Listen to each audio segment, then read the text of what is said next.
মধ্যে ধরুন একটা আমি ডিফ ট্যাগ বানাচ্ছি, ঠিক আছে। এই ডিফ ট্যাগটাকে আমি চাই একটুখানি স্পেস দিয়ে দিই, তাহলে দেখতে সবার সুবিধা হবে। ধরুন আমার কাছে দুটো ডিফ ট্যাগ আছে, এইখানে একটা ডিফ ট্যাগ, এখানে আরেকটা ডিফ ট্যাগ। তো এবার প্রথম ডিফ ট্যাগে আমি চাই যে এটাকে আমি একটা ধরুন বাক্স বানাবো, বা আরো সিম্পল করে বলি, এত আমাদের কমপ্লেক্স করার দরকার নেই। ধরুন একটা পি ট্যাগ আছে, প্রথম পি ট্যাগে যে লরেম ইপসাম রয়েছে, ঠিক আছে, এটা আমাদের ধরুন এটা কি থাকবে, কালার থাকবে রেড কালারের, পি ট্যাগের মধ্যে প্রথমটায়। সেকেন্ড আমাদের যে পি ট্যাগ আছে সেটাতে আমরা কালার দেবো ধরুন ব্লু কালার, মানে নীল কালারের থাকবে। তো এখানে প্রথমটায় আছে আমাদের এটাকে বানাতে হবে রেড কালার বা লাল কালারের, আর এটা আমাদের করতে হবে হচ্ছে নীল কালার বা ব্লু কালারের। যদি এটাকে আমি লাইভ সার্ভারে হোস্ট করি, ওপেন উইথ লাইভ সার্ভার করবো, এটা আমাদের এখানে ওপেন হয়ে যাবে। এক সেকেন্ড, এটা আমাদের এখানে ওপেন হয়ে যাবে, যাই হোক, ঠিক আছে। এখানে আমাদের এটা ওপেন হয়ে গেছে। দেখুন এখানে আমাদের প্রথমে একটা পি ট্যাগ আছে আর তারপরে আর একটা পি ট্যাগ আছে, দুটোর মধ্যে ডিফারেন্সটা আপনি গ্যাপ দেখে বুঝতে পারবেন। এবার প্রথমটার আমার রেড কালারের কালার মানে টেক্সটের কালার রেড করতে হবে, সেকেন্ডটার আমার টেক্সটের কালার ব্লু করতে হবে, এটা হচ্ছে আমার কাজ। তো এতদিন যে সিএসএস আমরা শিখেছিলাম, আমি এখানে এক্সটার্নাল সিএসএস ইউজ করবো। তো তার জন্য এখানে একটা ফাইল বানিয়ে নিচ্ছি, যার কোয়েশ্চেন ছিল স্যার স্টাইল ডট সিএসএস কি করে বানাতে হয়, দেখে নিন। এখানে একটা ফাইল বানালাম স্টাইল ডট সিএসএস। বানানোর পরে এবার আমাদের এইচটিএমএল এর মধ্যে এটাকে লিংক করতে হবে। তো লিংক করার জন্য আমরা কি লিখে থাকি, আশা করি মনে আছে, লিংক কোলন দেবো সিএসএস। লিংক কোলন সিএসএস দিয়ে এন্টার করবেন, এখানে একটা লিংক ট্যাগ চলে আসবে অটোমেটিক্যালি। এটা একটা শর্টকাট, বা এটাকে আপনি ম্যানুয়ালি টাইপ করতে পারেন, যা যা এখানে লেখা আছে সেটা আপনি ম্যানুয়ালি টাইপ করবেন, তাতেও হবে। আমি শর্টকাট শিখিয়ে দিয়েছি যাতে আপনাদের একটু কম টাইপ করতে হয়, ঠিক আছে। লিংক করে নিলাম, সেভ করব। এবার আমি স্টাইল ডট সিএসএস ফাইলে গিয়ে যদি পি ট্যাগটাকে সিলেক্ট করি, পি শুধু নাম দিয়ে, আর এখানে যদি কালারটা আমি করি ধরুন রেড, শুধু রেড কালার, যদি এটাকে সেভ করি কি হবে, কটা ট্যাগ এখানে কালার পাবে, একটা না দুটো বলুন? এখানে আমাদের কটা ট্যাগ অ্যাকচুয়ালি কালারটা পাবে, কি মনে হচ্ছে? দুটো আমাদের পি ট্যাগ আছে, আমি পি নাম দিয়ে ডেকেছি, শুধু পি, তাহলে কটা ট্যাগ কালার পাবে? অবভিয়াসলি দুটো, তাই তো। এর একটা এক্সাম্পল আমি দিয়েছিলাম, দুই বন্ধুর এক্সাম্পল দিয়ে। যদি এটাকে সেভ করি, দেখুন এখানে দুটো পি ট্যাগেরই কালার আমাদের রেড কালারের হয়ে গেছে। তাহলে বলবেন স্যার এখানে দুটোই কেন আমাদের রেসপন্স করলো, আমি তো শুধু একটা পি লিখেছি। এখানে ব্যাপারটা হচ্ছে রিয়েল লাইফ থেকে বুঝুন। আপনার দুটো বন্ধু আছে, দুটো বন্ধুরই নাম সেম। আমি সৌরভ দিয়ে বলেছিলাম আগের দিন, ধরুন দুটো দুটো বন্ধুরই নাম সৌরভ। এবার যখন আপনি তাদের সামনে দাঁড়িয়ে, ধরুন আপনার সামনে দুজনই দাঁড়িয়ে আছে, দুজনের নাম সৌরভ, আপনি ডাকলেন সৌরভ শোন, তাহলে কটা সৌরভ আপনাকে রেসপন্স করবে শুধু সৌরভ নামে ডাক দিলে? অবভিয়াসলি দুজনের নামই যেহেতু সৌরভ, দুজনই রেসপন্স করবে যে হ্যাঁ ভাই বল। সেরকমই জিনিসটা এখানে হচ্ছে, আমার কাছে দুটো পি ট্যাগ আছে, একদম আইডেন্টিক্যাল পি ট্যাগ, মানে এর মধ্যে কোনো এক্সট্রা কোনো ফিচার নেই, আর শুধু দুটোর মধ্যে কন্টেন্ট আছে, আর কিছু না। তো দুটো পি ট্যাগ আমাদের নাম সেম, তাদের মধ্যে কন্টেন্ট সেম, কন্টেন্ট তো এখানে ম্যাটার করে না, ট্যাগের নাম আমাদের দুটোরই সেম। তাহলে যদি আমি পি লিখি শুধু, ঠিক আছে, শুধু পি লিখে যদি আমি ডাকি, তাহলে কটা ট্যাগ আমাদের রেসপন্স করবে? যতগুলো পি ট্যাগ আমাদের এখানে থাকবে ততগুলো পি ট্যাগই এখানে আমাদের রেসপন্স করবে। যেখানে আর একটা পি ট্যাগও আমি বানাই, সেটাও দেখবেন রেড কালারেরই আসছে। এটা হচ্ছে বেসিক অ্যানালজি একটা ট্যাগের বা একটা সিলেক্টরের। এই সিলেক্টরটাকে বলা হয়, কিছুদিন আজকেই হয়তো জানতে পারবেন, এই সিলেক্টরটার একটা নাম আছে। এই সিলেক্টরটার নাম হচ্ছে একটা এলিমেন্ট সিলেক্টর, ঠিক আছে। এই সিলেক্টরের নাম কি? এটাকে বলা হয় একটা এলিমেন্ট সিলেক্টর। এখানে ট্যাগ গুলোকে, এই যে প্রত্যেকটা ট্যাগ আপনি দেখছেন, এই ট্যাগ গুলোকে এলিমেন্ট বলা হয়, এইচটিএমএল এর এলিমেন্ট, ঠিক আছে, মানে বলতে পারেন একটা বস্তু, সিম্পল কথায়। তো এইচটিএমএল এর মধ্যে যে এলিমেন্ট গুলো আমরা দেখতে পাচ্ছি, পি ট্যাগ, এইচ1 ট্যাগ, যত রকম ট্যাগ হয়, সেই ট্যাগ গুলোকে আমরা যদি শুধু ট্যাগের নাম দিয়ে ডাকি, তাহলে যতগুলো ট্যাগ থাকবে বা যতগুলো এলিমেন্ট থাকবে সেই এইচটিএমএল ফাইলের মধ্যে, সবকটা এলিমেন্টই আমাদের রেসপন্স করতে বাধ্য, যেমন আমাদের এখানে সেটাই হচ্ছে। তো আমাদের তাহলে এটাকে কি করে স্যার ফিক্স করবো যে আমার একটা রেড কালার, একটা ব্লু কালার, একটা ধরুন গ্রিন কালারে থাকবে? তো আগের দিন বলেছিলাম, যদি আপনার এরকম কোনো সিচুয়েশন থাকে যেখানে তিনটে সেম ট্যাগ আছে, কিন্তু তিনটে ট্যাগের কালার আপনার আলাদা বানাতে হবে, কি করবেন তার জন্য? সিম্পল কথায় বলতে গেলে আমাদের এবার ইউজ করতে হবে একটা সিলেক্টর, একটু অ্যাডভান্স সিলেক্টর, ঠিক আছে। তো সিলেক্টর অ্যাকচুয়ালি কি সেটা একবার বলে দিই, তারপরে পরে গিয়ে সিলেক্টর টাইপ গুলো আমরা দেখবো। তো সিলেক্টর হলো, দেখুন এখানে লেখা আছে, সিলেক্টর হলো এক বাক্স খেলনার মধ্য থেকে কিছু খেলনা বেছে নেওয়ার মতো। মানে এখানে খেলনাগুলো কিসের সঙ্গে রেফার করছি আমি? খেলনা হচ্ছে আপনার ওয়েবসাইটের ট্যাগ গুলো, ওকে। খেলনা হচ্ছে আপনার ওয়েবসাইটের ট্যাগ গুলো। এবার প্রত্যেকটা ট্যাগের একটা ইউনিক আইডেন্টিফিকেশন আমরা দিতে পারি, মানে তাদের একটা আলাদা করে নাম আমরা প্রোভাইড করতে পারি, কিন্তু এখানে তো সেটা নেই। এতগুলো ট্যাগের মধ্য থেকে আমরা সিঙ্গেল একটা ট্যাগকে বেছে নেব কি করে? ঠিক আছে, এটাই হচ্ছে আমাদের কোয়েশ্চেন। তো সেটাই এখানে বলা আছে, অর্থাৎ এইচটিএমএল এর মধ্যে বা এইচটিএমএল এর এত ট্যাগস এর মধ্যে থেকে কিছু ট্যাগকে বেছে নিয়ে স্টাইল করার নামই হলো সিলেক্টর। মানে অনেকগুলো ট্যাগ আপনার কাছে আছে, সেই ট্যাগের মধ্য থেকে কিছু ট্যাগ আপনি বেছে নেবেন, বেছে নিয়ে তাকে কিছু একটা স্টাইল অ্যাপ্লাই করবেন বা কোনো একটা সিএসএস লিখবেন তার উপরে। সেটাই হচ্ছে একটা সিলেক্টর। সিলেক্টর বা সিলেক্ট করা, কোনো একটা ট্যাগকে আপনি যে সিলেক্ট করছেন বা বেছে নিচ্ছেন, এটাই একটা সিলেক্টর, সিম্পল ভাষায় বলতে গেলে। ঠিক আছে? তো এখানে আমাদের দু ধরনের সিলেক্টর প্রথমে আমরা দেখবো। প্রথমে হচ্ছে একটা আইডি সিলেক্টর, সেকেন্ড হচ্ছে আমাদের ক্লাস সিলেক্টর। তো আইডি সিলেক্টর কি কাজ করে? আইডি মানে কি? আইডি মানে হচ্ছে আইডেন্টিফিকেশন। আইডি মানে হচ্ছে আইডেন্টিফিকেশন বা আপনার যে পরিচয়। আপনাদের এখানে পরিচয় আপনাদের কি? আপনাদের নাম।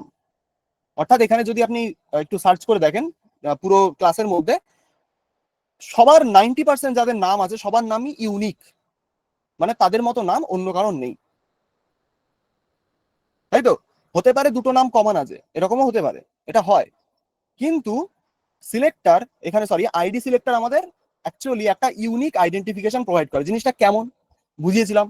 আপনাদের কাছে ভোটার কার্ড আছে, ভোটার কার্ডের একটা নাম্বার থাকবে, দেখবেন ভোটার কার্ডটা একটু ফলো করবেন, ওখানে দেখবেন একটা নাম্বার লেখা থাকে। ঠিক আছে? সেই নাম্বারটা আপনি অন্য একজনের ভোটার কার্ডের সাথে মিলিয়ে দেখবেন তো সেম হয় কিনা। কখনো কখনো ওই দুটো নাম্বার একসাথে সেম হবে না। ওটা, এই নাম্বারটা কেন দেওয়া হয়? ঠিক আছে, ওই দুটো নাম্বার বা ওই ভোটার কার্ডের নাম্বারটা কেন দেওয়া হয়? কারণ হচ্ছে দুজনের নাম নাম সেম হতে পারে। ঠিক আছে, দুজনের নাম সেম হতে পারে, কিন্তু দুটো তো আলাদা ব্যক্তি। বুঝতে পারছি? দুটো মানুষের নাম সেম হতে পারে, কিন্তু যদি আপনি নিজের চোখের সামনে তাদের দুজনকে দাঁড় করান, দুজন তো আলাদা ব্যক্তি। তো তাদের দুজনকে আমি ডিফারেন্সিয়েট করবো কি করে আমাদের গভর্নমেন্টের খাতায়? তাই জন্য তাদেরকে একটা ইউনিক নাম্বার দেওয়া হয় ভোটার কার্ডে, যাতে দুটো ভোট যেন একসাথে মিলে না যায়। ঠিক আছে? সেম জিনিসটা আমরা এখানে অ্যাপ্লাই করব। এই সিএসএস এর মধ্যে আমরা সেম জিনিসটা অ্যাপ্লাই করতে পারবো কিভাবে? আমাদের কাছে যদি সেম ট্যাগ থাকে কিছু, যেমন এখানে একটা পি ট্যাগ, এখানে একটা পি ট্যাগ, এখানে একটা পি ট্যাগ, তিনটে সেম ট্যাগ আছে। তো এই তিনটে ট্যাগকে আমরা আলাদাভাবে পরিচয় দেব কি করে? আমরা ইউজ করবো একটা আইডি অ্যাট্রিবিউট আর আইডি সিলেক্টর। তো আইডি সিলেক্টর বানাতে গেলে আমাদের প্রথমে পি ট্যাগে কি অ্যাড করতে হয়? একটা আইডি অ্যাট্রিবিউট অ্যাড করতে হয়, যে কোনো ট্যাগে। এটা একটা কমন অ্যাট্রিবিউট।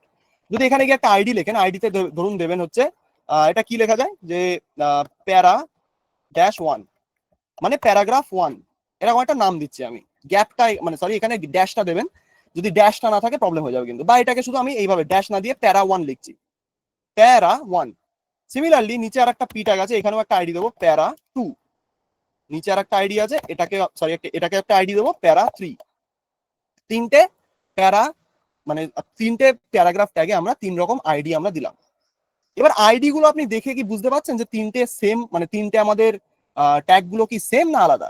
আইডি গুলো দেখবেন, এখানে আইডি গুলো কিন্তু আমি আলাদা রেখেছি ইচ্ছা করে। যে এখানে প্যারা ওয়ান আছে মানে এটা প্যারা টু রাখতে হবে আমার, এটা টু আছে মানে এটাকে আমার থ্রি রাখতে হবে। তিনটে আইডি কখনো সেম হতে পারে না। যেমন আমি বললাম ভোটার কার্ডের এক্সাম্পল, ঠিক সেরকম এইচটিএমএল এর মধ্যে এটা আপনাকে মেনশন করতে হবে। অর্থাৎ তিনটে ট্যাগের আইডি কখনো সেম আপনি বানাতে পারবেন না। এটা বানালে কোনো অসুবিধা হবে না, কারণ এইচটিএমএল এ কোনো এরার আসে না।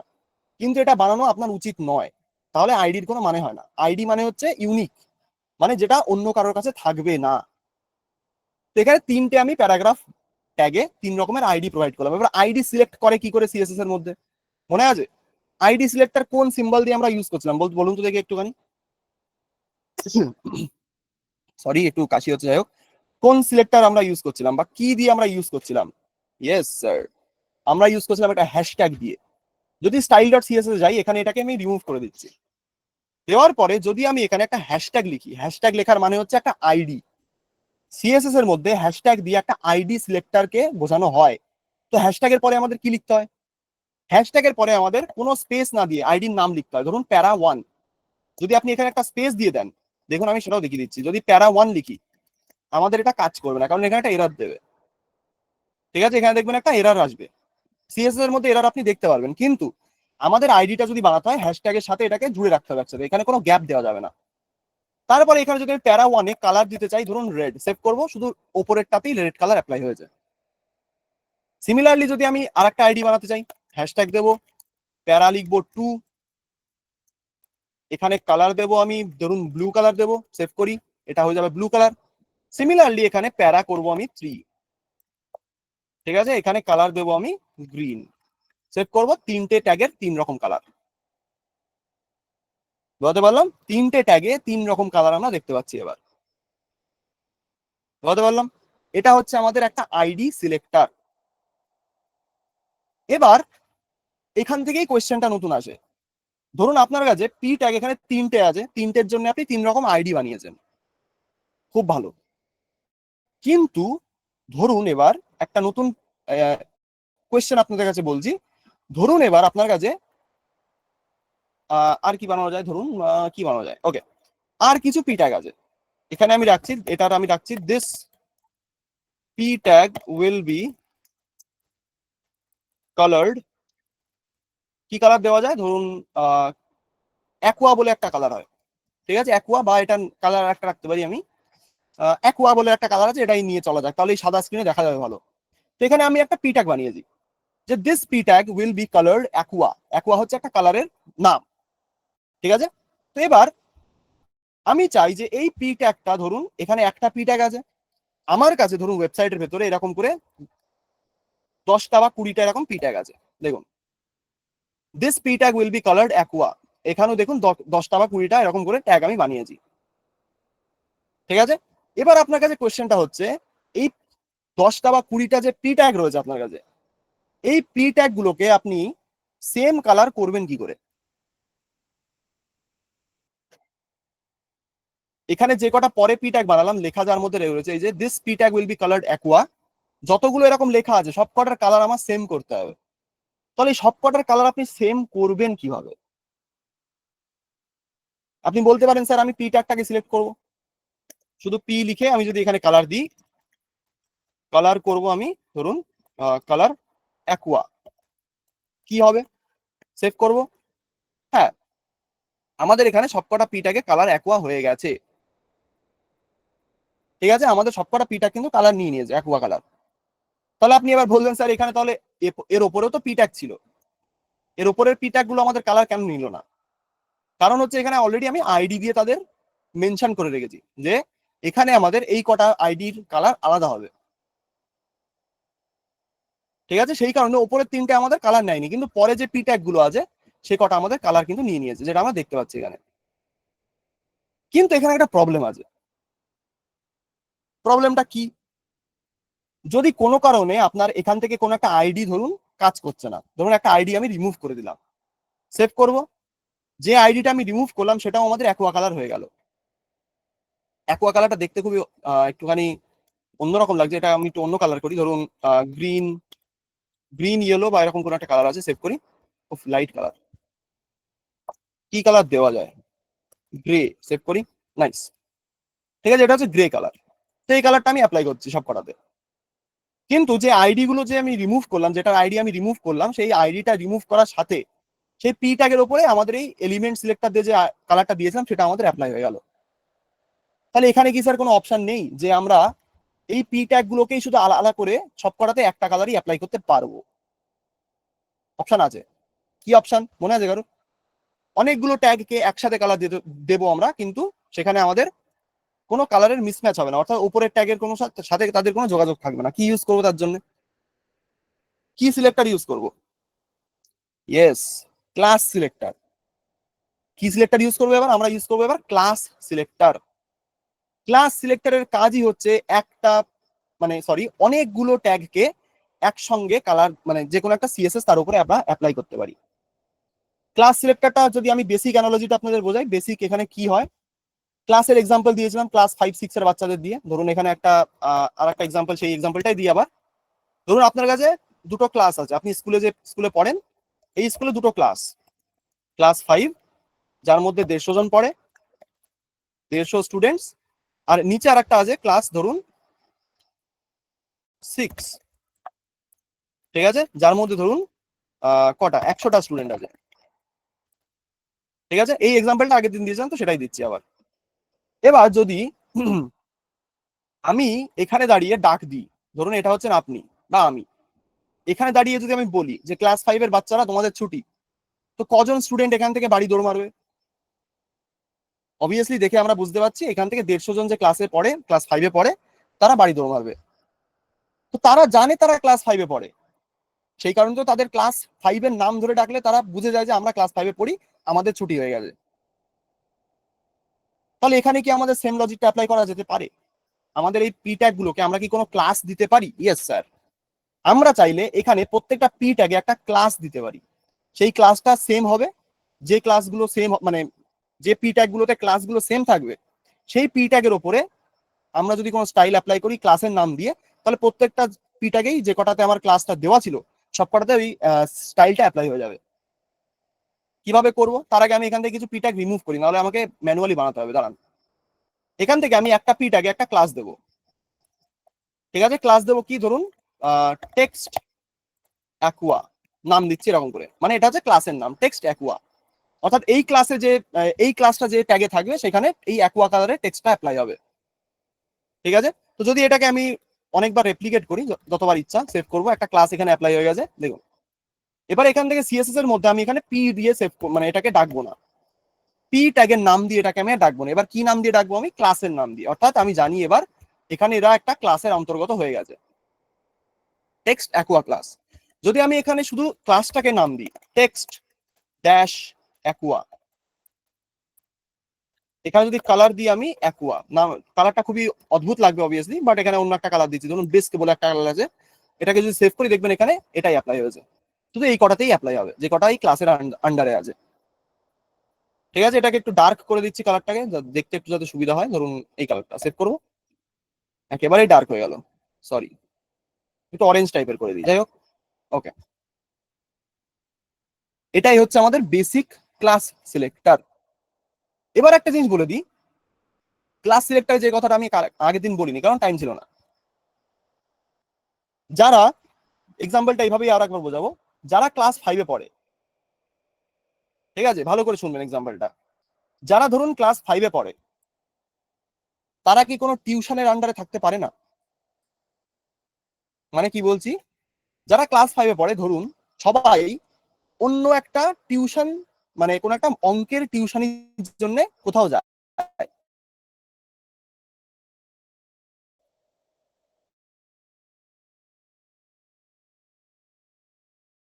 পড়তে যায়। ঠিক আছে, ক্লাস আছে, যে টিউশনে পড়তে যায় ওরা, তারও একটা ক্লাস আছে। কি রে? তারা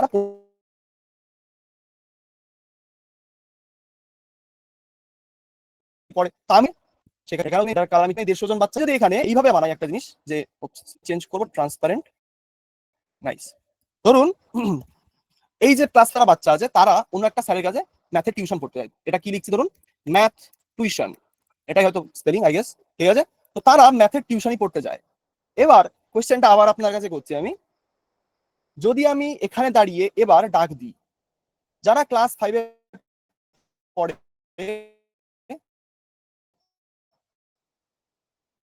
বা যারা ক্লাস 5-এ পড়ে এবং যারা ম্যাথের টিউশনই পড়তে যায়, তাদের বাড়ি চলে যাও, তারা মানে তারা বাড়ি চলে যাও।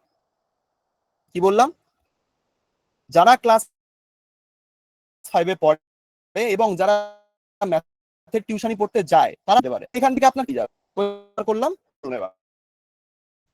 যারা ক্লাস 5-এ পড়ে এবং যারা ম্যাথের টিউশনই পড়তে যায় তাদের ছুটি, সেখান থেকে কতজন বাড়ি যেতে পারে?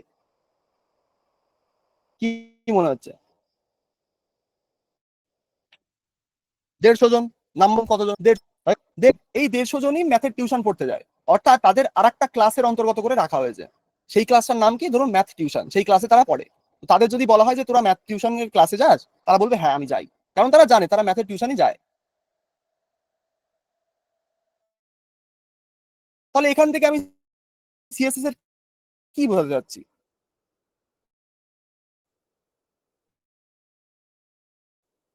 কোন একটা ট্যাগে আপনি যদি একটা ক্লাস অ্যাড চাইলে তার 10টা 100টা আপনি কিন্তু রাখতে পারবেন। সিলেক্টর মাল্টিপল ক্লাস সাপোর্ট, বা একটা ট্যাগের মধ্যে আপনি মাল্টিপল ক্লাস লিখতে, মানে ওই জিনিস ট্যাকেল করবো। এবার একটা অপশন দিচ্ছি, এখানে যে কটা ট্যাগের কালার হচ্ছে এই একটা কালার রয়েছে, কিছু কিছু ট্যাগ এর ধরুন লাল ব্যাকগ্রাউন্ড কালার পাবে।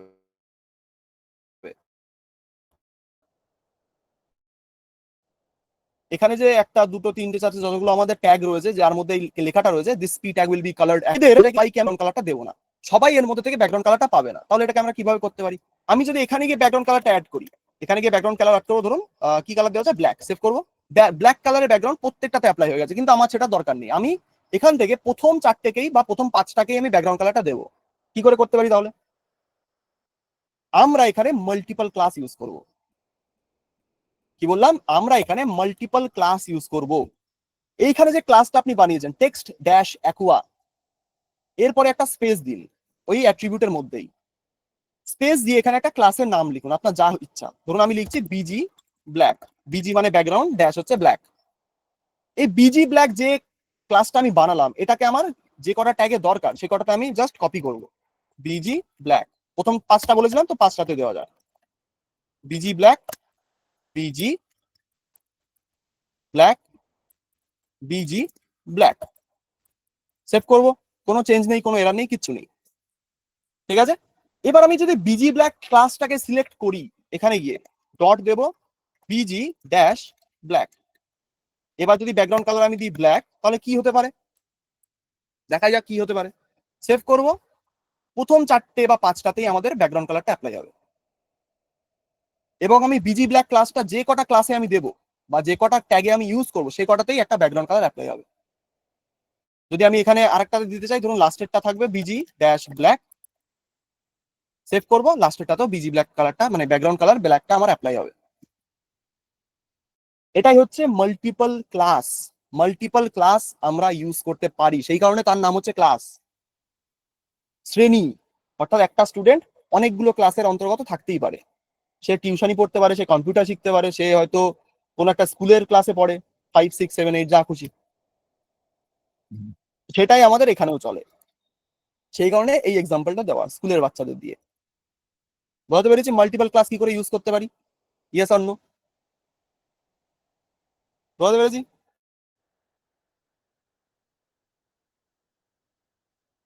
Yes, right.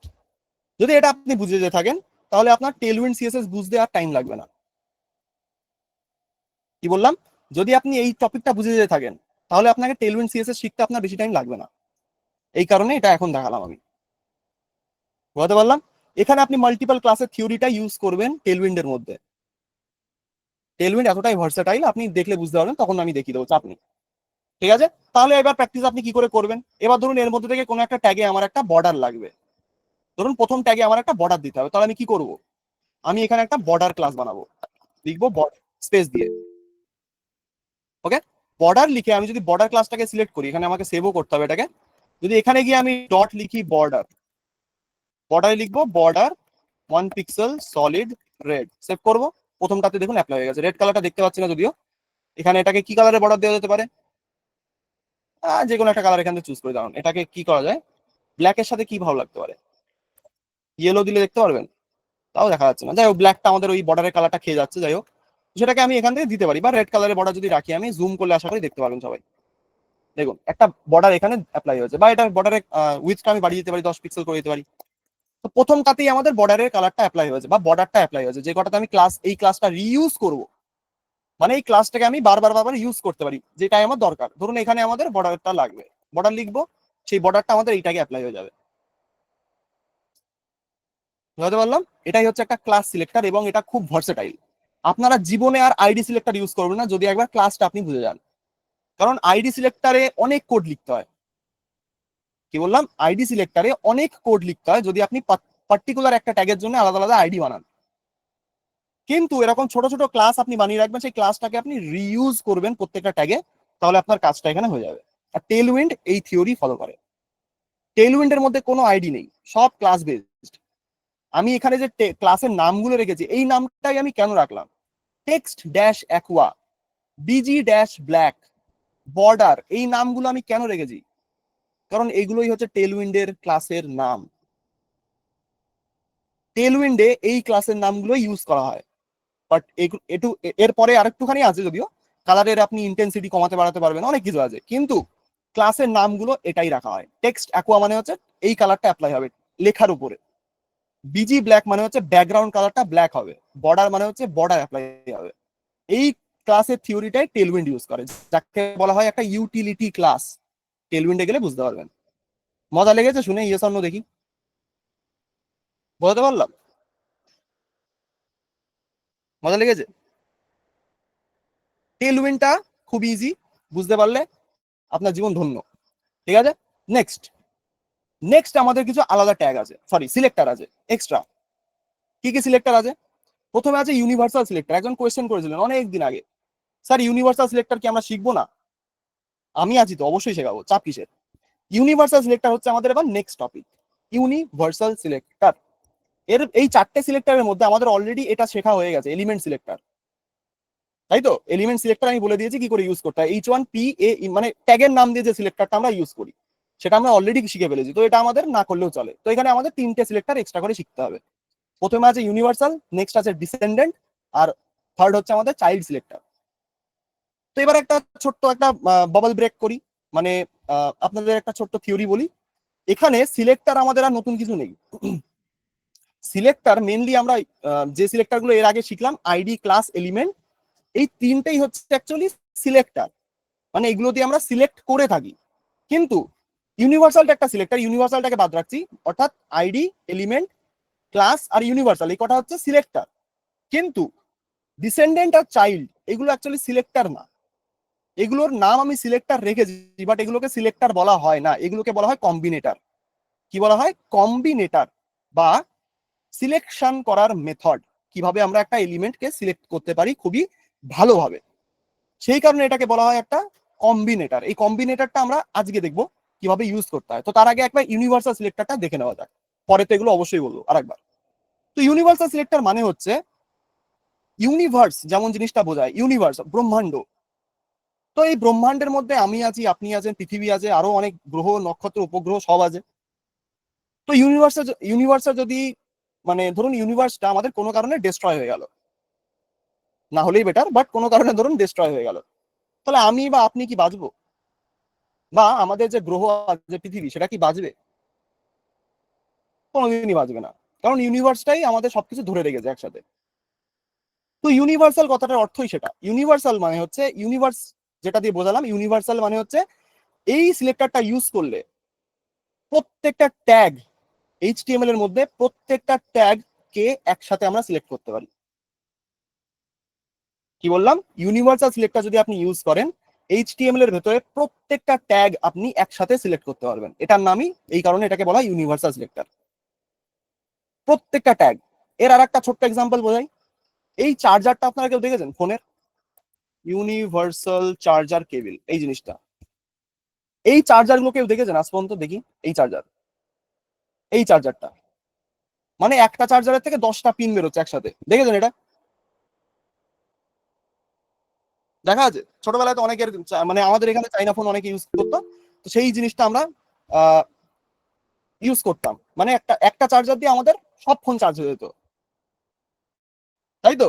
এটা আমরা অনেকে দেখেছি। একটা চার্জার দিয়ে আপনি অনেকগুলো ফোন একসাথে চার্জ করতে পারতেন, মানে একটা চার্জারে অনেকগুলো ফোনের পিন থাকতো, তাই তো? এটাকে কি বলা হতো? এর নাম কি? এর নাম হচ্ছে ইউনিভার্সাল চার্জার। ইউনিভার্সাল চার্জার মানেই হচ্ছে সেটা দিয়ে আপনি সব রকম ফোন চার্জ করতে পারবেন।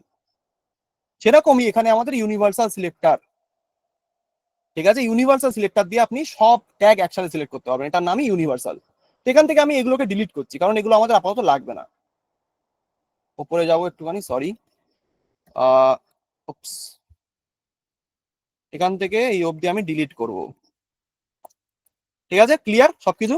এখানে গিয়ে ধরুন আমি কিছু ট্যাগ বানাচ্ছি, যেমন একটা H1 ট্যাগ, হ্যালো ওয়ার্ল্ড লিখছি, এর মধ্যে ম্যাটার করে না কি লিখছি, বাট আমাদের এখানে ইউনিভার্সাল সিলেক্টরটা বুঝতে হবে।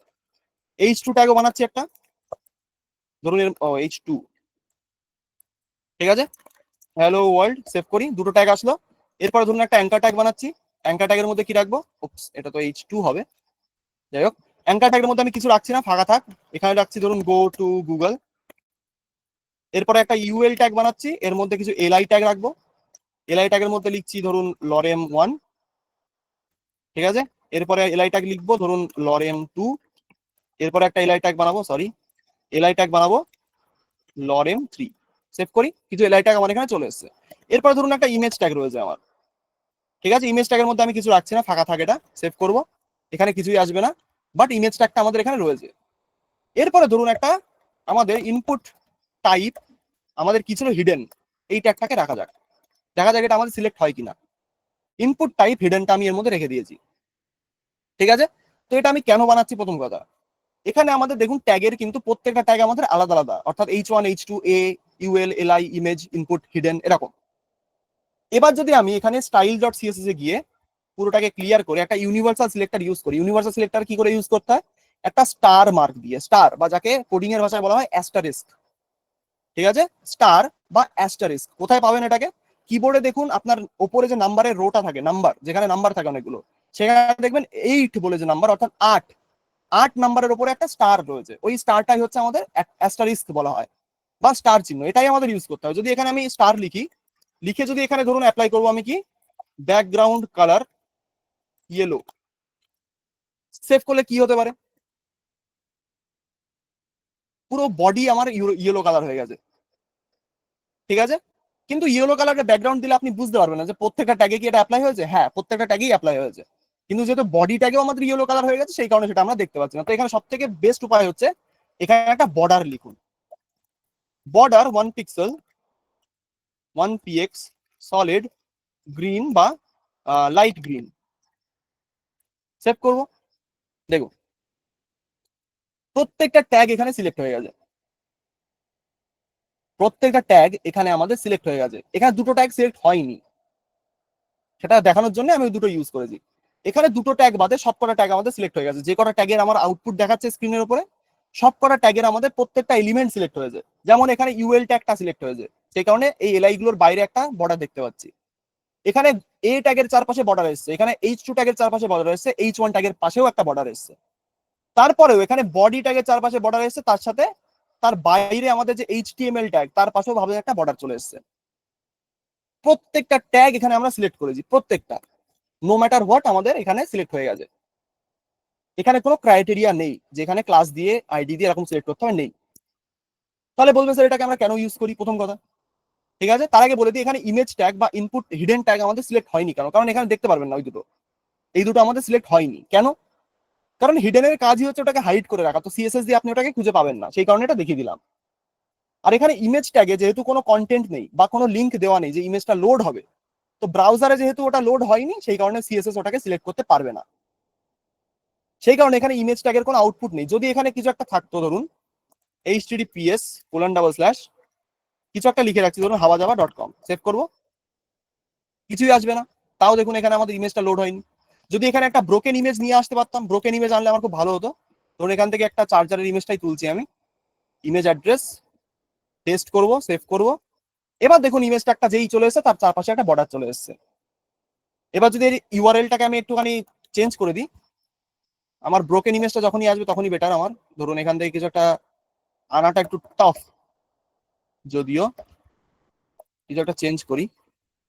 হ্যাঁ দেখুন এখানে আমাদের ছোট্ট একটা বক্স এসছে, এটা কিসের জন্য, এটা কি ইনপুট টাইপের জন্য, না এটা ইমেজ ট্যাগের জন্য। দেখুন এখানে ছোট্ট একটা আমাদের বক্স এসছে, দেখতে পাচ্ছেন সবাই, একটু আরেকটু জুম ইন করি, এই যে ছোট্ট একটা বক্স, কিসের জন্য এসছে, এই বক্সটা আসবে না, মানে এই বক্সটা আবার ডিলিট হয়ে যাবে কি করে যদি আমি এটাকে ডিলিট করে দিই। দেখুন তাও এখানে ছোট্ট একটা বক্স রয়েছে, এটা কোন ট্যাগ, এটা হচ্ছে আমাদের ইমেজ ট্যাগ, যাতে আমাদের ইউনিভার্সাল সিলেক্টর একটা বর্ডার অ্যাপ্লাই করছে, ঠিক আছে। কিন্তু এটাকে আপনি যদি জুম ইন না করতেন আপনি দেখতে পেতেন না এটাকে, এখন যদিও দেখাচ্ছে, ঠিক আছে, কিন্তু এটাকে জুম ইন যদি না করতাম আপনি দেখতে পেতেন না। ইমেজ ট্যাগ বাই ডিফল্ট এখানে যেহেতু ইমেজটা লোড হচ্ছে না, তাই সেই কারণে ছোট্ট একটা এখানে ট্যাগটা জাস্ট ছোট্ট একটা জায়গায় সিলেক্ট করে দেয়, বাট এটা কিন্তু আমাদের পুরোপুরি বর্ডারটা আপনি দেখতে পারবেন না, কারণ ইমেজ ট্যাগের মধ্যে কোনো কন্টেন্টই নেই, ঠিক আছে। আর ইনপুট টাইপ হিডেনের কাজই তাই বলে দিয়েছি, ইনপুট টাইপ হিডেনের মধ্যে আপনি যদি ওটাকে ভাবেন যে সিএসএস দিয়ে সিলেক্ট করবো, পসিবল না, কারণ ওটা হিডেন, ওটা আমাদের ব্রাউজার থেকে ওটাকে হাইড করে রাখা হয়।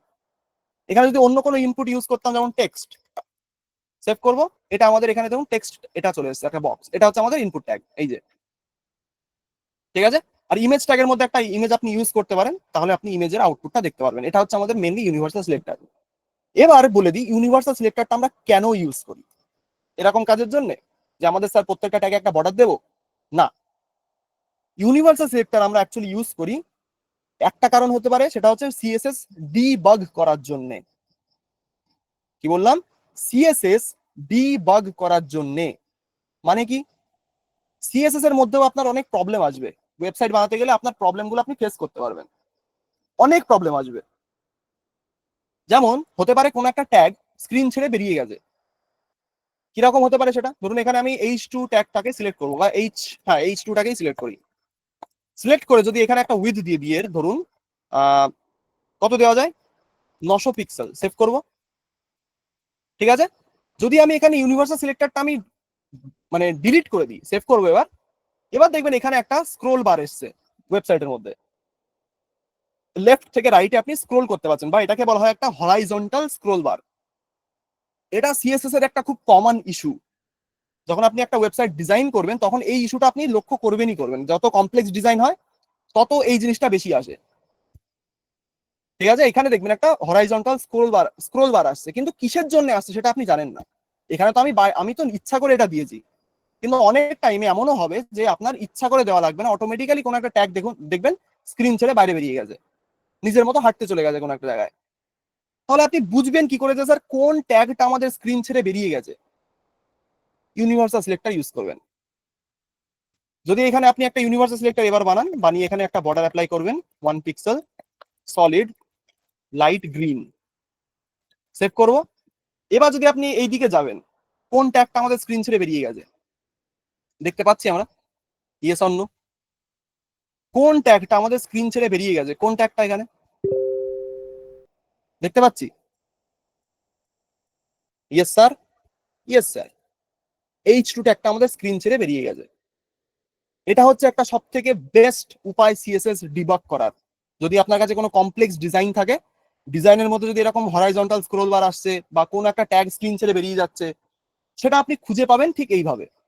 এটা হচ্ছে একটা one of the best methods, ঠিক আছে। এটাকে আপনি ইউজ করে একটা সিএসএস এর ফাইল ডিবাগ করতে পারবেন, সব থেকে বেস্ট এটা। আর একটা জিনিস হচ্ছে এইচটিএমএল এর আর একটা ইউজ কেস আছে, অর্থাৎ এটা দিয়ে তো আমরা ডিবাগ করলাম এইচটিএমএল টাকে। আমাদের ইউনিভার্সাল সিলেক্টরটা ইউজ করা হয় অ্যাকচুয়ালি সব থেকে কমন যে ম্যাটার, সেটা হচ্ছে এইচটিএমএল এর বাই ডিফল্ট যে প্যাডিং আর মার্জিন থাকে সেটাকে রিমুভ করার জন্য এটাকে আমরা ইউজ করি। কি বলছি? এইচটিএমএল এর মধ্যে বাই ডিফল্ট যে প্যাডিং আর মার্জিন থাকে, কারণ একটা প্যাডিং আর মার্জিন এইচটিএমএল এর মধ্যে প্রথম থেকেই দেওয়া থাকে। যদি আপনি নোটিস করেন এখানে প্রত্যেকটা ট্যাগের মাঝখানে একটা গ্যাপ এসছে, কিসের জন্য এসছে, কোন প্রপার্টির জন্য গ্যাপটা আসে, মার্জিন না প্যাডিং? দুটো ট্যাগের মধ্যে গ্যাপটা এসছে, দুটো ট্যাগের মধ্যে গ্যাপ কি দিয়ে আনি আমরা, মার্জিন না প্যাডিং দিয়ে? বলুন দেখি। মার্জিন দিয়ে। তাহলে এখানে আমরা কি দেখতে পাচ্ছি? আমরা এখানে দেখতে পাচ্ছি এখানে আমাদের একটা বাই ডিফল্ট মার্জিন এইচটিএমএল দিয়ে রেখেছে। তাহলে আপনি বলতেই পারেন স্যার এটাকে আমরা রিমুভ কেন করবো যদি আমাদের এটা বাই ডিফল্ট এরকম দেওয়াই থাকে? এটা বাই ডিফল্ট দেওয়া থাকে একটা কারণে, কারণ আগে এইচটিএমএল এর মানে আগে কিন্তু সিএসএস বলে কিছু ছিল না। 1991 যখন এইচটিএমএল প্রথম এসেছিল তখন সিএসএস বলে কিছু ছিল না। তখনকার ওয়েবসাইট ডিজাইন করতে গেলে আপনার এরকম একটা এইচটিএমএল এর পিওর এইচটিএমএল এরকম করে লিখতে হতো একটা ওয়েবসাইট বানাতে গেলে। তখন সিএসএস দিয়ে আপনি সেটাকে মার্জিন প্যাডিং দেবেনই বা কি করে যদি সিএসএস বলে কিছু নাই থাকে? সেই কারণে এইচটিএমএল যখন প্রথমে বানানো হয় তখন প্রত্যেকটা ট্যাগের মাঝখানে মাঝখানে একটা করে গ্যাপ দিয়ে দেওয়া হয়, যাতে সবকটা ট্যাগ বা সবকটা লেখা বা ইমেজ যাই থাকুক ওয়েবসাইটের মধ্যে সেটা যেন একে অপরের সাথে গায়ে না লেগে যায়। তো এটা একটা প্রবলেমেটিক জিনিস। বলবেন কেন এটা কেন প্রবলেমেটিক জিনিস? কারণ এইচটিএমএল এর মধ্যে কতটা মার্জিন কতটা প্যাডিং এইচটিএমএল দিচ্ছে সেটা আপনি ক্যালকুলেট করতে পারবেন না। এবং আপনার যদি খুব অ্যাকুরেট ওয়েবসাইট বানাতে হয়, অ্যাকুরেট ওয়েবসাইট কেমন হতে পারে? যেখানে ডিজাইনের প্রত্যেকটা পিক্সেল আপনার হাতে থাকবে, সেটাকে বলা হয় একটা অ্যাকুরেট ডিজাইন।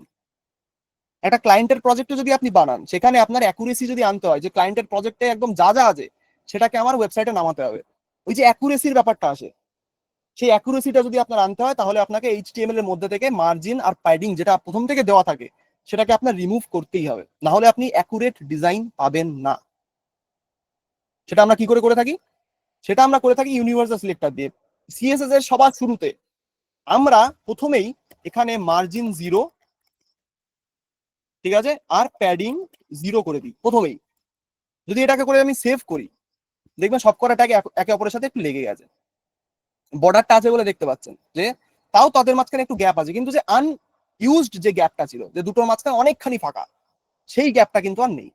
এখন প্রত্যেকটা টেক্সট একে অপরের সাথে একটু টাইট ভাবে রয়েছে। দেখাতে পাচ্ছি?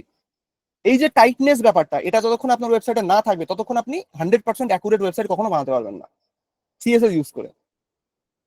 সেই কারণে একদম আমাদের শুরুতে ওয়েবসাইট যখন আমরা বানানো শুরু করি, তখন এই ইউনিভার্সাল সিলেক্টর দিয়ে আমাদের এখানে মার্জিন 0 আর প্যাডিং 0টা লিখে দেওয়া হয়, যাতে আমাদের ডিজাইনটা এরকমই থাকে।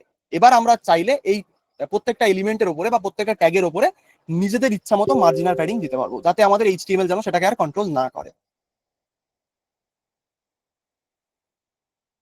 বুঝতে পেরেছি? ইয়েস আর নো? ক্লিয়ার?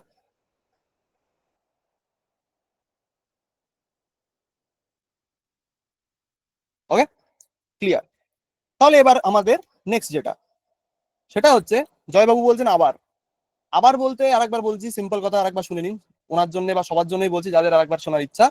সেটা হচ্ছে এইচটিএমএল এর মধ্যে বাই ডিফল্ট মানে প্রথম থেকে একটা মার্জিনাল প্যাডিং দেওয়া থাকে। যদি আমি এটাকে রিমুভ করে দিই, এখানে দেখবেন একটা এইচটিএমএল এর প্রত্যেকটা ট্যাগের ওপরে আর নিচে একটু বেশি গ্যাপ রয়েছে, এই জায়গাটা, দুটো ট্যাগের মাঝখানে যে গ্যাপ, এটাকে বলা হয় একটা বাই ডিফল্ট মার্জিন বা প্যাডিং। তো দুটো ট্যাগের মধ্যে যে গ্যাপটা থাকে, এটার জন্য আপনি অ্যাকুরেট ওয়েবসাইট বানাতে পারবেন না যদি এইচটিএমএল এর হাতে কন্ট্রোল থাকে। কারণ এখানে এইচটিএমএল কন্ট্রোল করছে আপনার দুটো ট্যাগের কতটা গ্যাপ হবে মাঝখানে। তো সেই গ্যাপটাকে রিমুভ করতে হয় আমাদের একদম সিএসএস এর প্রথমে, যাতে আমাদের ওয়েবসাইটটা খুবই অ্যাকুরেট ভাবে তৈরি করতে পারি আমরা। এখানে গিয়ে সেই কারণে এখানে ইউনিভার্সাল সিলেক্টর দিয়ে আমরা প্রথমে মার্জিনটাকে 0 করে দিই আর প্যাডিংটাকে 0 করে দিই। যেহেতু আমরা জানি ইউনিভার্সাল সিলেক্টর প্রত্যেকটা ট্যাগের উপরে অ্যাপ্লাই হয়, যদি আমি এখানে গিয়ে মার্জিন 0 প্যাডিং 0 করে দিই, তাহলে আমাদের প্রত্যেকটা ট্যাগ থেকে মার্জিন আর প্যাডিং মানে অদৃশ্য হয়ে যাবে। সেভ করব। এবার দেখবেন সবকটা ট্যাগ একে অপরের কাছাকাছি চলে এসছে একটু। ঠিক আছে? এই কারণেই আমাদের এটা করা হয়, যাতে কন্ট্রোলটা আপনার হাতে থাকুক বা একটা ডেভেলপারের হাতে থাকুক, যাতে এইচটিএমএল যেন আপনার কোডটাকে কন্ট্রোল না করতে পারে বা সিএসএস টাকে কন্ট্রোল যেন না করতে পারে। এই কারণে আমরা মার্জিন আর প্যাডিং 0 করি। ক্লিয়ার? নেক্সট আমি এগোচ্ছি, তাহলে নেক্সট আছে আমাদের ডিসেন্ডেন্ট সিলেক্টর। ডিসেন্ডেন্ট সিলেক্টর মানে কি? ডিসেন্ডেন্ট, ডিসেন্ডেন্ট কথার আপনি বাংলা কে কে জানে? ডিসেন্ডেন্ট মানে কি কেউ জানে? আমাকেই বলুন ডিসেন্ডেন্ট মানে কি, আমি ভুলে গেছি, বলুন ডিসেন্ডেন্টের বাংলা কি? গুগল গুগল করে বলতে পারেন, চাপ নেই। ডিসেন্ডেন্টের বাংলা কি হতে পারে? ডিসেন্ডেন্ট, বংশধর। হ্যাঁ, উত্তরসূরি, ইয়েস। বংশধর বা উত্তরাধিকার যা বলবেন, উত্তরসূরিটা বেশি ভালো শুনতে লাগে, বাট বংশধরটাই ধরছি, বা উত্তরাধিকার যাকে বলে। অর্থাৎ একটা জেনারেশনের পরে আর একটা জেনারেশন বাড়ির চাবি হাতে পাবে, সেইভাবেই জিনিসটা কিন্তু চলে, জেনারেশন যাকে বলে। ঠিক আছে? তো এটাকে বোঝাতে গেলে আমাকে একটুখানি এইচটিএমএলটা চেঞ্জ করতে হবে। ভালো করে দেখবেন, এখানে আমি যদি এই ডিসেন্ডেন্ট সিলেক্টরটা আমার বোঝাতে হয়, তাহলে আমার এইচটিএমএলটা একটু চেঞ্জ করতে হবে। কিভাবে? এখানে আমি এবার ডিফ ট্যাগটা ভালো করে ইউজ করা শেখাবো। ডিফ ট্যাগ গ্রুপিং। ঠিক আছে? তো ধরুন আমার ওয়েবসাইটের ভেতরে এরকম একটা মানে এরকম এক কিছু ট্যাগ আছে। প্রথমে একটা ডিফ ট্যাগ রয়েছে, এই ডিফ ট্যাগের মধ্যে আমার একটা H1 ট্যাগ রয়েছে, এর মধ্যে আমি লিখে রাখছি হ্যালো ওয়ার্ল্ড। সেভ করব। এবার এই ডিফ ট্যাগেরই মধ্যে আর একটা ডিফ ট্যাগ রয়েছে, এর মধ্যে ধরুন একটা ইউএল ট্যাগ রয়েছে, যার মধ্যে আমাদের কিছু এলআই ট্যাগ রয়েছে। ঠিক আছে? যদি আমি এখানে লিখি যে হোম, এলআই লিখবো অ্যাবাউট, এখানে আর একটা এলআই লিখবো ধরুন কি লেখা যায়, কন্ট্যাক্ট। সেভ করি, চলে এসছে। এবার এই পুরো ডিফ ট্যাগের মধ্যে আর একটা ডিফ ট্যাগ রয়েছে, সরি ডব নয় ডিফ। ঠিক আছে? এর মধ্যে কি কি ট্যাগ থাকতে পারে? ধরুন একটা বাটন ট্যাগ রয়েছে, এর মধ্যে লেখা রয়েছে লগ ইন। সেভ করি, চলে এসছে। এবার এই ডিফ ট্যাগের মধ্যে আর একটা ডিফ ট্যাগ রয়েছে, এর মধ্যে ধরুন কি আছে, ধরুন একটা ইমেজ ট্যাগ রয়েছে। ঠিক আছে? ইমেজ ট্যাগের মধ্যে একটা এসআরসি আমি একটা নিজের থেকে দিয়ে রাখছি, ধরুন stock man image, stock image তুলছি একটা, ঠিক আছে, যাতে আমার খুঁজতে না হয় ইমেজ। এখান থেকে একটা স্টক ইমেজ তুললাম, সেভ করলাম। এখানে স্টক ইমেজটা অনেক বড় হয়ে গেছে, তো এটাকে আমি চেঞ্জ করবো, ধরুন ম্যান লোগো, যাই হোক কিছু একটা দিলাম। ঠিক আছে, এবার কোয়েশ্চেনটা আসছে এইখানে। আমার ধরুন এখানে প্রত্যেকটা ডিভ ট্যাগে একটা করে আইডি বা ক্লাস দেওয়া আছে। এখানে আমি প্রথম ডিভ ট্যাগে একটা আইডি দিচ্ছি, ধরুন কি দেওয়া যায়, ধরুন দাদু। ঠিক আছে, তার মধ্যে একটা ডিভ ট্যাগ রয়েছে, আইডি দিচ্ছি, কি দেওয়া যায়, ধরুন কি দেওয়া যায়, বাবা। ঠিক আছে, এর মধ্যে আরেকটা ডিভ ট্যাগ রয়েছে, এটার নাম দিচ্ছি আমি জেঠু। ঠিক আছে, এর মধ্যে আরেকটা ডিভ ট্যাগ রয়েছে, ধরুন এটার নাম দিচ্ছি আমি সন্তান। কিছু আইডি আমি এখানে প্রোভাইড করলাম। তো এই যে আমি এখানে একটা ট্যাগের মধ্যে আরেকটা ট্যাগ, একটা ট্যাগের মধ্যে আরেকটা ট্যাগ, এইভাবে যে বানালাম, এর প্রত্যেকটা একটা আইডি দেওয়ার কারণ আছে, কারণ আমি প্রত্যেকটা ট্যাগকে একটা আইডি দিয়ে সিলেক্ট করতে চাই, যেহেতু প্রত্যেকটা আলাদা আলাদা ট্যাগ, আমার প্রত্যেকটা ট্যাগের কাজ আলাদা।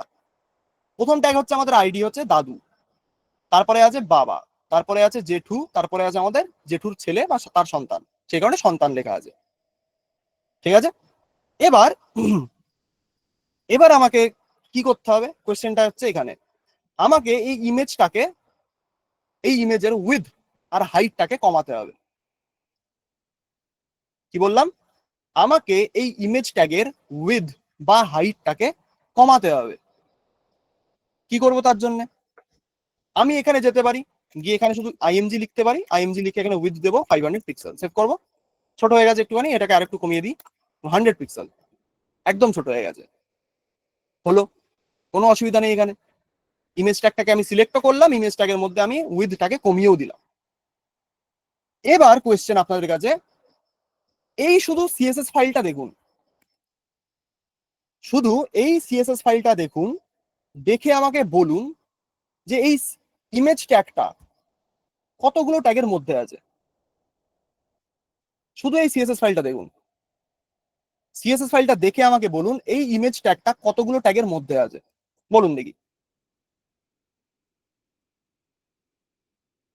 হাউ, বলুন কতগুলো ট্যাগের মধ্যে আছে বলুন। একজন বলছেন 8টা, একজন বলছেন 4টে। পসিবল না এইভাবে বলা, প্রথম কথা, এইভাবে বলা পসিবল না। যারা বুঝতে পারেননি আরেকবার শুনুন। এখানে আমাদের একটা ওয়েবসাইটের ডিজাইন এইভাবে তৈরি হয়, ট্যাগ গুলোকে একটা ট্যাগের মধ্যে রেখে রেখে, গ্রুপিং যাকে বলি। গ্রুপিং মনে আছে তো, ইয়েস আর নো দেখি, আমাদের যখন ডিপ ট্যাগ পড়াচ্ছিলাম গ্রুপিংটা বুঝিয়েছিলাম, গ্রুপিং মনে আছে, একটা ট্যাগের মধ্যে আরেকটা ট্যাগ, আরেকটা ট্যাগের মধ্যে আরেকটা ট্যাগ, এটাকে গ্রুপিং বলি আমরা, বা নেস্টিং বলি। তো গ্রুপিং এখানেই করা আছে, একটা ডিফ ট্যাগ বানিয়েছি, তার মধ্যে একটা এইচ1 ট্যাগ আছে, সেই ডিফ ট্যাগের মধ্যে আরেকটা ডিফ ট্যাগ আছে, তার মধ্যে একটা ইউএল ট্যাগ আছে, তারপরে একটা ডিফ ট্যাগ আছে, তার মধ্যে একটা বাটন ট্যাগ, তার মধ্যে একটা ডিফ ট্যাগ, তার মধ্যে আমাদের ইমেজ ট্যাগ। তো আমার কোশ্চেন ছিল এই ইমেজ ট্যাগটা কতগুলো ট্যাগের মধ্যে আছে, আপনাকে বলতে হবে শুধু এই সিএসএস ফাইলটা দেখে। এইচটিএমএলটা আপনি ভুলে যান, শুধু সিএসএস ফাইলটা দেখুন, দেখে আমাকে বলুন এই ইমেজ ট্যাগটা কতগুলো ট্যাগের মধ্যে রয়েছে। এর সিম্পল একটা অ্যান্সার। যারা আগের এইচটিএমএলটা দেখেছিল, যদি আপনি এইচটিএমএলটাকে ভুলে যান, এইচটিএমএলটাকে একদম ক্লিয়ার করুন যে এইচটিএমএল বলে কিছু নেই ওখানে, শুধু সিএসএস ফাইলটা দেখে আপনাকে বলতে হবে। তো এর সলিউশন হচ্ছে, এটা আপনি বলতে পারবেন না। এখানে ইমেজ ট্যাগটা কতগুলো ট্যাগের মধ্যে আছে আপনি দেখে বলতে পারবেন না, কারণ এখানে কোন ট্যাগের মধ্যে কোন ট্যাগ রয়েছে সেটা এখানে বলাই নেই, শুধু এখানে ইমেজ নামে সেভ করা, সরি এটাকে ইমেজ দিয়ে সিলেক্ট করা। তাহলে রিয়েল লাইফের এক্সাম্পল কেমন হতে পারে এটা দিয়ে, ধরুন আপনাকে একটা 1500 লাইনের এইচটিএমএল দেওয়া হয়েছে, 1500 লাইন, 1500 লাইনস অফ এইচটিএমএল। সেই 1500 লাইনের এইচটিএমএলটাকে, মানে ওই 1500 লাইনের এইচটিএমএল এর মধ্যে আপনার ধরুন অনেক ট্যাগ একে অপরের মধ্যে বসে আছে, যাকে নেস্টিং বা গ্রুপিং আমরা বলছি, থাকতেই পারে। সেই 1500 লাইনের এইচটিএমএল এর জন্য আপনাকে মিনিমাম হলেও 3000 লাইনের সিএসএস লিখতে হবে, মিনিমাম। ঠিক আছে, সেই 3000 লাইনে যখন আপনি সিএসএসটা লিখছেন, সেই 3000 লাইনের সিএসএস এর মধ্যে আপনি কি বারবার বারবার এইচটিএমএল এর মধ্যে গিয়ে বুঝতে পারবেন যে কোন ট্যাগটা কার মধ্যে আছে? একবার এখানে যাচ্ছেন, এখানে আপনি কিছু একটা লিখলেন, ধরুন এখানে আমি আইডি সিলেক্ট করছি দাদু, ঠিক আছে, এখানে আইডি দাদু যেহেতু একটা ডিফ ট্যাগ আমার বানানো আছে, আমি যদি এই দাদু ট্যাগে আমি একটা ব্যাকগ্রাউন্ড কালার দিই, এখানে ধরুন কি কালার দেবো, অ্যান্টিক হোয়াইট সেভ করবো, এটা এখানে অ্যাপ্লাই হয়ে গেছে। ঠিক আছে, এবার ধরুন দাদু ট্যাগের মধ্যে আর একটা ট্যাগ রয়েছে যেটাকে আপনার কালার দিতে হবে, তাহলে আপনার কি করতে হবে, আপনাকে আবার এখানে ফিরে যেতে হবে, আবার দেখতে হবে এখানে কি আছে, বাবা ট্যাগ আছে। ওকে, তো আমি এখানে যাব, এখানে গিয়ে হ্যাশট্যাগ দেবো বাবা, এটার একটা ব্যাকগ্রাউন্ড কালার দেবো, সরি ব্যাকগ্রাউন্ড কালার দেবো ধরুন কি কালার দেওয়া যায়, ব্লু ভায়োলেট, সেভ করবো, এটা এখানে অ্যাপ্লাই হয়েছে। এবার এরকম যদি 3000 লাইনের কোড থাকে, 3000 লাইন, বেশি না, 3000 লাইনের কোডের ভেতরে ধরুন আপনাকে কোডটা বলা হয়েছে তুমি ডিবাগ করো, অর্থাৎ তুমি এই সিএসএস টাকে একটু ঠিক করো। তো এবার সিএসএস ফাইলটাকে আপনার দেখবেন বারবার, যে বাবা ট্যাগ প্রথমবার ধরুন কেউ এই সিএসএস ফাইলটা দেখছে, সেখানে বাবা আইডি যেটা রয়েছে বাবা, সেই বাবা আইডিটা কোন ট্যাগের মধ্যে আছে কে কি করে বুঝবে, শুধু সিএসএস ফাইলটা সে দেখছে প্রথমে। তো তাকে আবার ফিরে যেতে হবে ইনডেক্স ডট এইচটিএমএল, হ্যাঁ দেখি কোথায় আছে, হ্যাঁ দাদু ট্যাগের মধ্যে আমাদের আইডি দেওয়া আছে বাবা, তার মানে এই ট্যাগটা আমাদের দাদু ট্যাগের মধ্যে রয়েছে, তাহলে আমার এটা ফিক্স করতে হবে। এই যে ব্যাক এন্ড ফোর্থ আপনি বারবার বারবার এইচটিএমএল একবার সিএসএস একবার এইচটিএমএল একবার সিএসএস একবার এইভাবে যে বারবার বারবার দেখে দেখে আপনি করবেন যে কোন ট্যাগের মধ্যে কোন ট্যাগ আছে আমার সেটা ফিক্স করতে হবে, আপনার জীবন শেষ। সত্যি কথা বলতে এটা আপনার ব্রেন দুদিনে মাইগ্রেন ধরে নেবে, ব্রেনে ব্যথা শুরু হয়ে যাবে, একবার এখানে যাবেন একবার এখানে যাবেন, একবার এখানে যাবেন একবার এখানে যাবেন, একবার এখানে একবার এখানে। তাহলে এর স্যার সব থেকে সলিউশন, মানে এর সব থেকে অপটিমাল সলিউশন কি, এর সব থেকে অপটিমাল সলিউশন হচ্ছে ডিসেন্ডেন্ট সিলেক্টর, বা সিলেক্টর এটাকে আমি বলি না, বা এটাকে সিলেক্টর বলা হয় কিন্তু এটা সিলেক্টর অ্যাকচুয়ালি নয়, এটাকে বলা হয় কম্বিনেটর। মানে কিছু সিলেক্টরকে একসঙ্গে আমরা ইউজ করতে পারি। কেন ইউজ করতে পারি, শুধুমাত্র এই প্রবলেমটা ফিক্স করার জন্য যে প্যারেন্ট আর চাইল্ড রিলেশন, অর্থাৎ একটা ট্যাগের মধ্যে আর একটা ট্যাগ আছে, তার মধ্যে আর একটা ট্যাগ আছে, এই যে আমি বুঝতে পারবো দেখেই সিএসএস ফাইল, সেটা আমরা অ্যাকচুয়ালি ডিসেন্ডেন্ট সিলেক্টর দিয়ে বানিয়ে থাকি। এখানে প্যারেন্ট কাকে বলা হচ্ছে, চাইল্ড কাকে বলা হচ্ছে, সিম্পল অ্যান্সার তার, দাদু মানে কি, বাবা দাদুর পরে আসে না আগে আসে, আপনারা বলুন প্রথমে এই কোয়েশ্চেনটার অ্যান্সার দিন। দাদু বলে যে ট্যাগটা আমি বানিয়েছি বা দাদু যে আইডিটা, দাদু কি বাবার পরে আসে না আগে আসে, অবভিয়াসলি আগে আসে, দাদু পরেই তো বাবা এসছে। তাহলে দাদু কি, দাদু হচ্ছে একটা প্যারেন্ট, বাবার প্যারেন্ট, মানে বাবার অভিভাবক। সেরকম আপনি, আপনার বাবা আপনার অভিভাবক, অর্থাৎ আপনি হচ্ছেন আপনার বাবার চাইল্ড বা চিলড্রেন যদি আপনার ভাই বোন আরো থাকে। বলতে পারলাম, এই যে প্যারেন্ট আর চাইল্ডের রিলেশন, এটাকেই এখানে বোঝানো হচ্ছে। দাদু মানে হচ্ছে সবার উপরে যে ট্যাগটা থাকে সেটাকে বলা হয় গ্র্যান্ড প্যারেন্ট ট্যাগ, মানে ছটা সেটা সবার উপরে আছে, তার মধ্যে যতগুলো ট্যাগ থাকবে সেগুলো হচ্ছে তাদের এক একটা চাইল্ড। সেই জন্য বাবা লিখেছি একটা, জেঠু লিখেছি একটা। এবার জেঠুর যে ছেলে বা মেয়ে যেই থাকুক সন্তান, তার আমি আইডি দিয়েছি তাকে একটা সন্তান বলে এখানে, কারণ জেঠুর চাইল্ড এ। এটাই হচ্ছে মানে একটা বলতে পারেন যে নেস্টিং। নেস্টিং বুঝতে গেলে আপনাকে প্যারেন্ট চাইল্ড রিলেশনশিপটা বুঝতে হবে। সেই কারণেই দাদু বাবা আর হচ্ছে জেঠু সন্তান, এই এক্সাম্পলটা আপনাদের দেওয়া। বলতে পারলাম এই যে জেনারেশন, সেই জেনারেশনটা আমি এখান থেকে বুঝিয়েছি, এবার এই জেনারেশনটাকে আপনার ইউজ করতে হবে এখানে। ঠিক আছে, অর্থাৎ আমাকে এই ইমেজ ট্যাগটা সিলেক্ট করতে হবে, এখানে আমি এইভাবে আর ইমেজ ট্যাগটাকে সিলেক্ট করব না। কিভাবে করব, যদি আপনার দাদু ট্যাগটাকে সিলেক্ট করেছি, এখানে দাদু ট্যাগের ওপরে কেউ নেই, আমি জানি দাদু একদম শেষ, এখানেই দেখুন দাদু আমাদের আইডি দেওয়া আছে, দাদুর উপরে কোনো প্যারেন্ট নেই।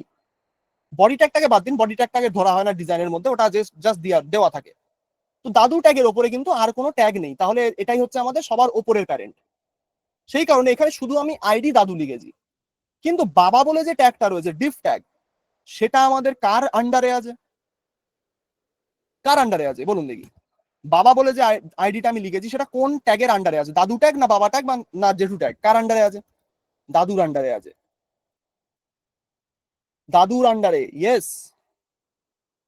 ঠিক আছে, এটা আছে আমাদের দাদুর আন্ডারে, সেই কারণে এটাকে আমার যদি বাবা ট্যাগটাকে যদি সিলেক্ট করতে হয়, এর আগে আমাকে দাদুটাকে মেনশন করতে হবে। এইভাবে আমি লিখবো হ্যাশট্যাগ দাদু, সরি ড্যাডি হয়ে গেছে, দাদু। দাদু লেখার পরে একটা গ্যাপ দিয়ে আপনাকে বাবা ট্যাগটাকে সিলেক্ট করতে হবে। এবার আপনি সিএসএস টাকে যদি দেখেন, এবার আপনি বুঝতে পারবেন যে বাবা বলে যে ট্যাগটা রয়েছে সেটা কার আন্ডারে রয়েছে, দাদু ট্যাগে, যেহেতু বাবার আগে রয়েছে দাদু। এবার যদি সেই জেঠুর সন্তান সিলেক্ট করতে হয়, অর্থাৎ এখানে যে জেঠু বলে একটা বানিয়েছিলাম, জেঠুর যে সন্তান রয়েছে, অর্থাৎ এখানে এই ডিফ ট্যাগটা, যদি আমার জেঠুর সন্তান বলে যে ট্যাগটা রয়েছে সেটাকে সিলেক্ট করতে হয়, তাহলে আমাদের কতগুলো ট্রি ভাগ করতে হবে। এটাকে ট্রির মতোই ভাবতে পারেন, যিনি বললেন ট্রির আর কি, ইয়েস ট্রি টাইপ একদমই, ফ্যামিলি ট্রি যাকে বলে। এখানে যদি আমার জেঠু বলে ট্যাগটাকে সিলেক্ট করতে হয় আমাকে এইভাবে লিখতে হবে, বা সন্তান বলে যে ট্যাগটা আছে এখানে দেখবেন সন্তান লেখা আছে, সন্তান বলে ট্যাগটাকে যদি সিলেক্ট করতে হয় আমাকে সবকটা মানে জেনারেশনকে মেনশন করে তারপরে সন্তানটাকে অব্দি যেতে হবে। যেমন এখানে তো সবার প্রথমে লিখবো দাদু, তারপরে লিখবো আমাদের আছে জেঠু, তারপরে আমাদের আইডি আছে সন্তান। ঠিক আছে, এর ধরুন ব্যাকগ্রাউন্ড কালার আমি দেবো, কি কালার দেওয়া যায়, চকলেট। সেভ করবো, অ্যাপ্লাই হয়ে যাবে। এটার কিন্তু কোনো স্পেশাল পাওয়ার নেই, প্রথম কথা বলে দিই। এই যে আপনি এভাবে লিখছেন আপনার একটু হেডেক হচ্ছে ঠিকই, লিখতে গেলে আপনাকে লেখার টাইমে এই হেডেকটা হবে না, কারণ এইচটিএমএলটা আপনি বানিয়েছেন, আপনি জানবেন যে কার আন্ডারে কে আছে। কিন্তু এই জিনিসটা যে আমি লিখলাম দাদু জেঠু সন্তান, যদি কোনো ডেভেলপার আসে আপনার কোডে যদি সে কাজ করতে বসে, আপনি যখন এই ডিসেন্ডেন্ট সিলেক্টর মেনশন করে রাখবেন, সে আপনাকে দুটো হলেও আপনাকে প্রণাম করবে, কারণ তাকে বারবার বারবার করে ব্যাক অ্যান্ড ফোর্থ করতে হচ্ছে না। এখানে যদি এবার আপনি এখানে হভার করেন মাউসটাকে, এখানে দেখবেন সিএসএস আপনাকে বলছে যে সন্তান ট্যাগটা কতগুলো ট্যাগের মধ্যে আছে। দেখুন এর উপরে জেঠু আছে, তার উপরে দাদু আছে। এটাই হচ্ছে আমাদের ডিসেন্ডেন্ট সিলেক্টর। ডিসেন্ডেন্ট হচ্ছে উত্তরাধিকার, সেরকমই এখানে দেখবেন সবার প্রথমে যে থাকবে সে হচ্ছে সবার উপরের প্যারেন্ট, তারপরে যে আছে সে হচ্ছে নেক্সট প্যারেন্টের চাইল্ড, তারপরে যে আছে সে হচ্ছে তার আগের প্যারেন্টের চাইল্ড। এইভাবেই রিলেশনশিপটা মেনটেন করা হয়। এটার কোনো স্পেশাল পাওয়ার নেই, এটা আমাদের জাস্ট ডেভেলপার এক্সপিরিয়েন্স। ঠিক আছে, এটা আমাদের ডেভেলপার এক্সপিরিয়েন্সের জন্য আমরা ইউজ করি, সেই কারণে এটাকে বলা হয় একটা descendant selector. Am I clear or not, বলুন দেখি। মজা লেগেছে শুনে? ইয়েস, মজা লেগেছে শুনে, খুবই মজাদার বিষয়। Clear, nice. কোডটা যাদের দরকার কোডটা আপনি দেখে নিতে পারেন। এখানে আমি এইভাবে বানিয়েছি, এইভাবে আপনাকে বানাতে হবে না, আপনি নিজের থেকে এটাকে ট্রাই করুন। আমি যেভাবে একটা ট্যাগের মধ্যে আরেকটা ট্যাগ নেস্ট করে করে রেখেছি, আপনি সেইভাবে নেস্টিংটা নিজের থেকে ট্রাই করুন। আমি যেভাবে বানিয়েছি ওইভাবে বানাতে গেলে আপনার হয়তো এখনো 2-3 মাস এখনো টাইম লাগবে, যে কোন ট্যাগের মধ্যে কি রাখবো ওটা না করে আপনি নিজের মতো ট্রাই করুন, একটা ট্যাগের মধ্যে আরেকটা জিনিস ট্রাই মানে লেখার চেষ্টা করুন। বুঝতে পারলাম। এইভাবেই কিন্তু ডিসেন্ডেন্ট সিলেক্টর কাজ করে। নেক্সট দিনের টপিকটা বলে দিন, নেক্সট দিন আমরা কি করবো। নেক্সট হচ্ছে চাইল্ড সিলেক্টর রয়েছে। একজন বলছিলেন যে প্লাস চিহ্ন, একজন দিলেন প্লাস চিহ্ন, যিনি দিয়েছেন আমি বুঝতে পেরেছি কিসের কথা বলছেন, অ্যাডজাসেন্ট সিলেক্টর বা সিবলিং সিলেক্টর, সেটা আমরা এখানে শিখবো না অবভিয়াসলি। চাইল্ড সিলেক্টরটা নেক্সট দিন।